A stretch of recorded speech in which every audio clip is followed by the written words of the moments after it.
নোয়াখালীর কোম্পানিগঞ্জে বসুরহাটের পৌর মেয়র আব্দুল কাদের মির্জাকে গ্রেপ্তার করেছে পুলিশ।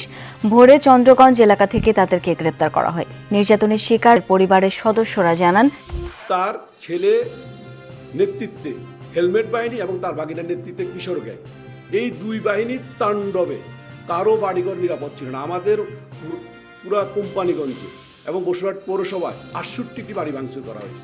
কাদের মির্জা বাহিনীর অত্যাচারে ঘর বাড়িতেও নিরাপদে থাকতে পারত না অনেকে, তার ভয়ে অনেককে ছাড়তে হয় দেশ। এক সময়ের শান্তির জনপদ নোয়াখালীর কোম্পানিগঞ্জ, আর এই জনপদেই অশুভ ছায়া হয়ে মাথাচাড়া দেয় আওয়ামী লীগের সাধারণ সম্পাদক ও সাবেক সেতুমন্ত্রী ওবায়দুল কাদেরের ছোট ভাই আব্দুল কাদের মির্জা।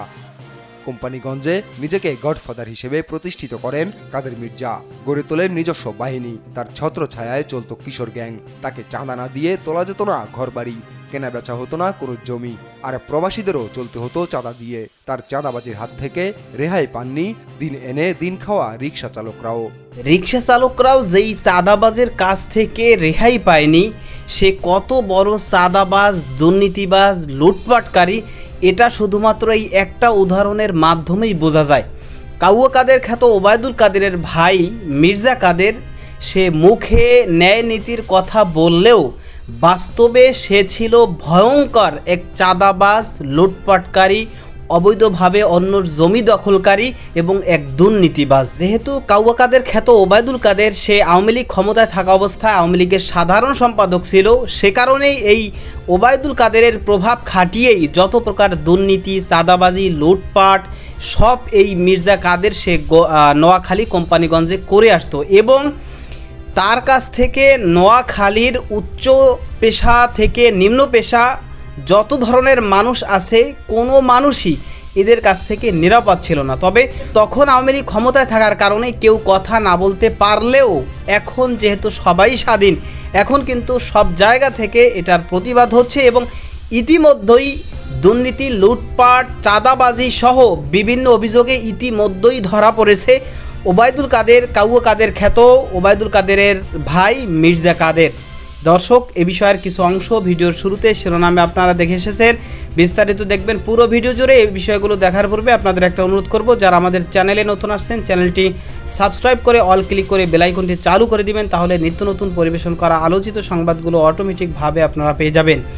দর্শক, চলুন আমরা দেখব যে নোয়াখালীতেই এবার যে ধরা পড়েছে কাউয়া কাদের খ্যাত ওবায়দুল কাদেরের ভাই মির্জা কাদের, সেটা আমরা দেখার পূর্বে প্রথমে একটু দেখব তাদের যেই সমস্ত অপকর্ম, তারা এতদিন যে লুটপাট, দুর্নীতি, চাঁদাবাজি যা যা করেছে সেগুলো কিছু অংশ আমরা একটু দেখে এরপর বিষয়টা দেখব। ধৈর্য ধরে একটা লাইক দিয়ে ভিডিওটি দেখতে থাকুন এবং আপনার মতামত কমেন্টে আমাদেরকে জানাতে থাকুন। এক সময়ের শান্তির জনপদ নোয়াখালীর কোম্পানিগঞ্জ, আর এই জনপদেই অশুভ ছায়া হয়ে মাথাচাড়া দেয় আওয়ামী লীগের সাধারণ সম্পাদক ও সাবেক সেতুমন্ত্রী ওবায়দুল কাদেরের ছোট ভাই আব্দুল কাদের মির্জা। ছিলেন বসুরহাট পৌরসভার মেয়র ও উপজেলা আওয়ামী লীগের সভাপতি। ২০০৮ সালে আওয়ামী লীগ ক্ষমতায় আসার পর থেকে গেল ৫ আগস্ট পতনের আগ পর্যন্ত এই জনপদের ত্রাস ছিলেন কাদের মির্জা। কোম্পানিগঞ্জে নিজেকে গডফাদার হিসেবে প্রতিষ্ঠিত করেন কাদের মির্জা, গড়ে তোলেন নিজস্ব বাহিনী। তার ছত্রছায়ায় চলত কিশোর গ্যাং, তাকে চাঁদা না দিয়ে তোলা যেত না ঘরবাড়ি, কেনা বেচা হতো না কোনো জমি, আর প্রবাসীদেরও চলতে হতো চাঁদা দিয়ে। তার চাঁদাবাজির হাত থেকে রেহাই পাননি দিন এনে দিন খাওয়া রিক্সা চালকরাও। রিক্সার লাইসেন্স ৫ থেকে ৬,০০০, ৭,০০০, ৮,০০০ লাইসেন্স দেয়। লাইসেন্সের পরও জিরো পয়েন্টে খাই ফেললায় কোনো গাড়িওয়ালারে সিএনজি অটো রিক্সা খাইতো দেয় না। তার জুলুম, অত্যাচার, অবিচারে এত মানুষ নির্দিষ্ট হয়ে গেছে। যারা বাসা বাড়ি করতো, আমাদের এখানে রেমিটেন্সটা বেশি আসে, প্রবাসী বেশি আসে। যারা প্রবাস থাকতো, বাড়িঘর করতো, যা তাদের কাছে পৌরসভা থেকে অনুমোদনের জন্য সরকারি ভবনে যাওয়ার দরকার ছিল, সে ওইখানে যখন তার কাছে যে আশ্রয় যেত তাকে সর্বশান্ত করে ফেলতো, তার জায়গা জমি দখল করে নিত। লক্ষ লক্ষ টাকা বসুরহাট বাজারে এমন কোনো ব্যবসায়ী নেই, এমন কোনো বাড়িঘর নাই যেখান থেকে সে চাঁদাবাজি করে নাই। তার থাবা থেকে রক্ষা পায়নি এলাকার ব্যবসায়ীরাও, তাকে মাসোয়ারা দিয়েই করতে হতো ব্যবসা। আমাকে জেলও বাড়াইছি, দোকানে তালাও মারছি, এভাবে আমাকে কষ্ট দিচ্ছে, আমার ব্যবসা ক্ষতি, অন্যায়ের বিরুদ্ধে প্রতিবাদ করলে সমস্যা। সেতু মন্ত্রণালয়ের সব টেন্ডার হতো তারই পছন্দে। ঠিকাদারদের থেকে মোটা অঙ্কের টাকা নিয়ে পাইয়ে দিতেন কাজ।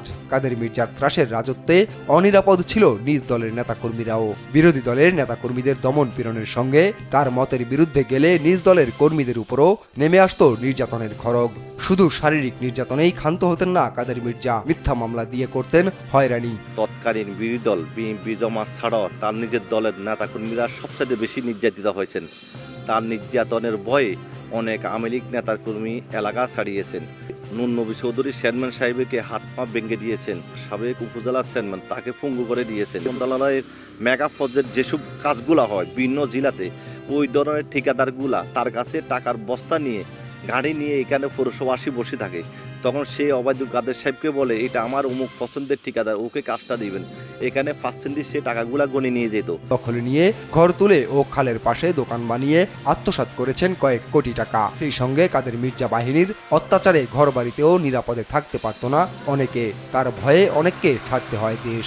তার ছেলে নেতৃত্বে হেলমেট বাহিনী এবং তার ভাগিনার নেতৃত্বে কিশোর গ্যাং, এই দুই বাহিনীর তাণ্ডবে কারো বাড়িঘর নিরাপদ ছিল না। আমাদের পুরা কোম্পানিগঞ্জে এবং বসুরহাট পৌরসভায় 68টি বাড়ি ভাঙচুর করা হয়েছে। সরকারের অনেকগুলো খাস জায়গা দখল করে সে দোকান করে দিয়ে কোনো কাউকে দলিলপত্র কাগজপত্র না করে দিয়ে বলতো যে এটা পৌরসভার টাকা দেয়।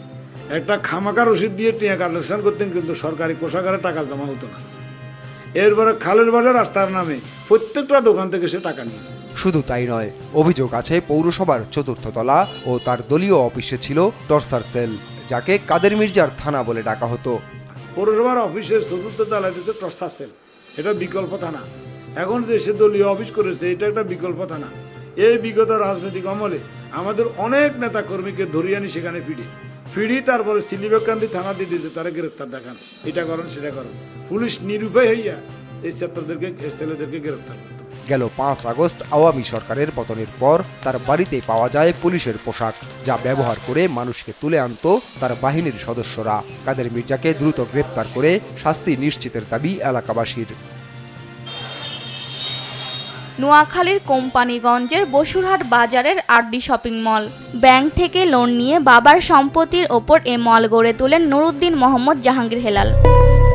তবে সে মলের উপর শকুনি দৃষ্টি পড়ে পৌরসভার সাবেক মেয়র ও ওবায়দুল কাদেরের ছোট ভাই আব্দুল কাদের মির্জার। প্রথমে ধোয়া তোলেন দলীয় অফিসের জন্য চায় মলের 3য় তলা। তবে হেলাল অপারগতা প্রকাশ করায় আসল গুটি চালেন কাদের মির্জা। দলীয় অফিসের নামে আসলে তার দরকার মলটির পাশে থাকা জমিটি। তবে মল মালিককে জিম্মি করে তার টাকাতে কিভাবে জমিটি হাতানো যায় তার কূটকৌশলের অংশ ছিল শপিং মলের ফ্লোর। এক পর্যায়ে বাধ্য হয়ে নিজের সম্পদ বাঁচাতে 2020 সালের 24 মার্চ জমিটি কিনে ওবায়দুল কাদেরের নামে সাব কবলা রেজিস্ট্রি করে দেন তিনি। দাম পড়ে 2.25 কোটি টাকা। জায়গা আমাকে তুমি যেভাবে হোক আমাকে কিনে দিতে হবে। আমি যখন বললাম যে এটা আমার কাছে এত টাকা নেই, আমি ব্যাংক লোন করে মার্কেট করছি, উনি তখন আমাকে সরাসরি হুমকি দিছে যে আমাকে আমার কথা মতো যদি কাজ না করি উনার, তাহলে আমাকে আমার হাত পা ভেঙে আমাকে রাস্তার মধ্যে বসাই দিবে। আমার কোন বাবা আছে উনি তখন দেখে নিবে। আমি শেষ পর্যন্ত আমার ভাই বোন, আমার বাবা নাই, আমি ভাই বোন নিজের নিরাপত্তার কথা চিন্তা করে তারপর উনাকে এই জায়গা কিনে দেওয়ার জন্য আমরা মোটামুটিভাবে কিন্তু আমাদের কাছে টাকা নেই। পরে উনি যাদের জায়গা তাদেরকেও বাধ্য করছে আমাদের কাছে জায়গা বিক্রি করার জন্য। এবং উনি একই দিনে প্রথম আমার নামে জায়গাটা উনি কিনাইছে, দেন 5 মিনিট পরেই উনি ওবায়দুল কাদের সাহেবের নামে আমার হাতে সেই জায়গা দেখাই নিয়েছে। তবে খুব সন্তর্পণে নিজের জোচ্চুরি দলের নামের আড়াল করেন ওবায়দুল কাদের ও কাদের মির্জা। ওই বছরের 20 নভেম্বর আওয়ামী লীগ কার্যালয়ের জন্য জমিটি দান করে সাব কবলা করে দেন ওবায়দুল কাদের। সেখানে বানানো হয় দোতলা ভবন। গেল 5 আগস্ট হাসিনা সরকারের পতনের পর জনতা হামলা চালিয়ে ওই কার্যালয়ে ভাঙচুর ও অগ্নিসংযোগ করেন। স্থানীয়দের দাবি আমজনতাকে লুট করাই ছিল তাদের নেশা। আমাদের এই কোম্পানিগঞ্জ আসলে সন্ত্রাসের একটা জনপদ ছিল। জনপদের মূল নায়ক ছিল আব্দুল কাদের। আওয়ামী লীগের কার্যালয় বানাবার পরিপ্রেক্ষিতে আমরা এখানে আজকে এই মির্জার শাসনাবস্থায় আমরা এখানে কোনো আওয়ামী লীগের লোকজনের জন্য কোনো মহিলা আসতে পারতো না। এখানে কোনো আমরা দোকানদারি ঠিক মতো করতে পারি নাই। কাউয়া কাদের খ্যাত ওবায়দুল কাদের, মির্জা কাদের সহ এদের যত দুর্নীতি, চাঁদাবাজ, লুটপাট, অন্যের জমি দখল, এই ধরনের যত অপকর্ম এরা করেছে, সে কারণেই এদেরকে গ্রেফতার করে বিচারের মুখোমুখি করা এটা জনতার দাবি। এবং তখন সেখানের নির্যাতিত মানুষ তারা মুখ খুলতে পারেনি, যেহেতু আওয়ামী লীগের সাধারণ সম্পাদক ছিল ওবায়দুল কাদের, এমপি মন্ত্রী ছিল, তো তার ভাই সে চাঁদাবাজি করতেছে, লুটপাট করতেছে, দুর্নীতি করতেছে, আর এটা তো তারা ক্লিয়ারভাবে জানতো, কিন্তু এরপর তারা কোনো পদক্ষেপ নিত না, এই ওবায়দুল কাদের আর সহ আরও যারা আছে। তো সে কারণেই কিন্তু নির্যাতিত মানুষ তারা তখন কথা বলতে পারতো না। তবে এখন যেহেতু তারা মোটামুটি সকলেই স্বাধীন, সে কারণেই এখন সকলেই কিন্তু মুখ খুলতেছে। এতদিন ধরে তারা যেই নির্যাতনের শিকার হয়েছে, চাঁদাবাজের শিকার হয়েছে, লুটপাটের শিকার হয়েছে, তাদের জমি দখল করে নিয়েছে, এই বিষয়গুলো কিন্তু এখন তারা মুখ খুলতেছে এবং তারা তাদের অভিযোগগুলো মিডিয়ায় জানাচ্ছে। এবং এই যারা এতদিন ধরে দুর্নীতি, লুটপাট, চাঁদাবাজি, অন্যদের জমি দখল এ ধরনের অপকর্ম করে আসছে, তাদেরকে ধরে জনসম্মুখে বিচারের মুখোমুখি করার দাবি তুলতেছে।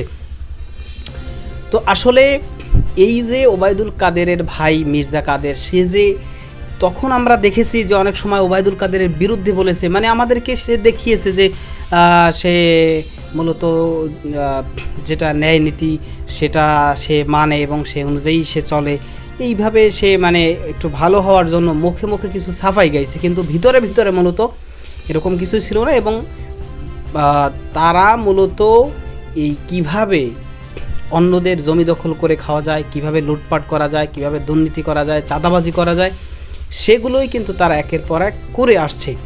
তো এদেরকে যদি এখন বিচারের মুখোমুখি করা হয়, তাহলে বাংলাদেশের যারাই এরকম ক্ষমতায় আসবে তারা কিন্তু একটা মেসেজ পেয়ে যাবে, এর থেকে একটা শিক্ষা পেয়ে যাবে যে না, দুর্নীতি, চাঁদাবাজি, লুটপাট, অন্যের জমি দখল এগুলো যদি করি তাহলে আজ না হয় কাল না হয় 20 বছর পর হলেও বিচারের কাঠগড়ায় আমাকে দাঁড়াতেই হবে। সুতরাং অন্যের উপর জুলুম করে, চাঁদাবাজি করে, লুটপাট করে, দুর্নীতি করে কোনো ধরনের কোনো অপকর্ম এটা করা যাবে না, এটা কিন্তু তারা মোটামুটি একটা শিক্ষা পেয়ে যাবে।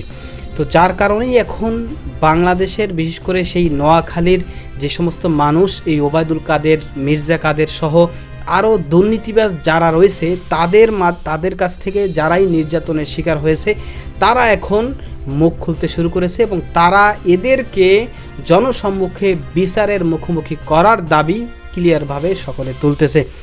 তো আপনি আজকে যে তথ্যগুলো দেখলেন সে সম্পর্কে আপনার মতামত কি সেটা কমেন্ট সেকশনে জানাতে পারেন এবং আপনিও এই মির্জা কাদেরের মতো আরও যত হেভিওয়েট বা যত দুর্নীতি বা চাঁদাবাজ লুটপাটকারী রয়েছে তাদের বিচার দাবি করেন কিনা সেটা কমেন্ট সেকশনে জানাতে পারেন এবং এদেরকে কি বিচার করলে মূলত এদের উপযুক্ত একটা বিচার হবে সেটাও কমেন্ট সেকশনে জানাতে পারেন। ভালো থাকবেন, সুস্থ থাকবেন, দেখা হবে নতুন কোনো ভিডিওতে, কথা হবে নতুন কোনো বিষয়ে। আজকে পর্যন্তই, আসসালামু আলাইকুম রহমতুল্লাহ।